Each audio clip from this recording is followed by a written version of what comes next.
নলবাৰীৰ নিষ্পকোৱাত প্ৰতিবেদক লাইভৰ উদ্যোগত নিৰু ডেকা সোঁৱৰণী চিত্ৰাংকন প্ৰতিযোগিতা।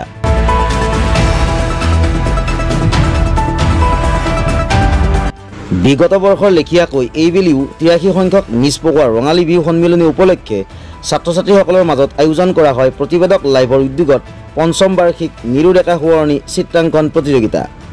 পকোৱা হাইস্কুল খেলপথাৰ বিহুতলীত অনুষ্ঠিত হোৱা আঞ্চলিক ভিত্তিত প্ৰাক প্ৰাথমিকৰ পৰা দ্বাদশ শ্ৰেণীত অধ্যয়নৰত শতাধিক ছাত্ৰ ছাত্ৰীসকলৰ মাজত তিনিটা শাখাত অন্তৰ্ভুক্ত কৰি দিয়া এই প্ৰতিযোগিতা সোমবাৰে পুৱা 11 বজাত শুভ উদ্বোধন কৰে জ্যেষ্ঠ চিত্ৰশিল্পী অবিনাশ মজুমদাৰে।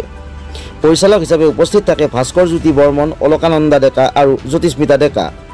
উদ্বোধক মজুমদাৰক অলকানন্দা ডেকাই মেহেন্দিৰে অঁকা প্ৰতিচ্ছবি আৰু এখনি থলুৱা শিপিনীয়ে হাতে বোৱা ফুলাম গামোচাৰে সাদৰ সম্বৰ্ধনা জনোৱা হয়।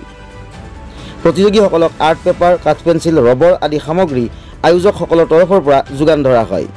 উল্লেখ্য যে প্ৰাক প্ৰাথমিক শ্ৰেণীৰ পৰা দ্বিতীয় শ্ৰেণীত অধ্যয়নৰত প্ৰতিযোগী ছাত্ৰ ছাত্ৰীসকলক প্ৰতিযোগিতাৰ অন্তত ঠাইতেই অংশগ্ৰহণকাৰী হিচাপে পুৰস্কৃত কৰা হয়। উক্ত পুৰস্কাৰসমূহ বিতৰণ কৰে জনপ্ৰিয় অভিনেতা নিৰ্মল দত্ত আৰু চিত্ৰশিল্পী অবিনাশ মজুমদাৰে।